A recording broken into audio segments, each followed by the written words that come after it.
Knjiga z naslovom Jarilo, avtorja, ki se podpisuje kot Cvetkovič, malček razkriva, mislim, da vse probleme, ki jih ima slovenska literatura z žanrom. Žanr se pri nas ponavadi izdaja z neko zelo ezoterično naslovnico, malo denarja je vloženega v oglaševanje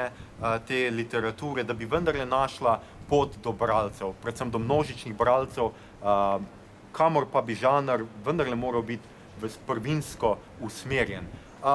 V tej točno določeni knjigi je to mogoče sicer nekoliko pravičeno, ker vendarle majhna založba, ki si pač ne more privoščiti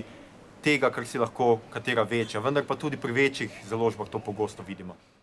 V romanu sledimo odličnemu, realističnemu, verističnemu opisu sodobnega vojskovanja 21. stoletja, ki je predvsem urbano, gverilsko vojskovanje, po drugi strani pa ta realistični opis neko, bi temu rekli, trivialno pripoved,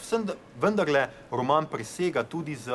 fantastičnimi elementi, ko pripovedovalec zaužije neko doma narejeno šamansko drogo in se mu prikazujejo razne fantastične reči, ki so tudi nekako povezane z drobci iz njegovega spomina, kar nas počasi pripelje do konca, ki pa je spet pač tipično žanrski srečni konec, junak preživi in se oženi z ljubljeno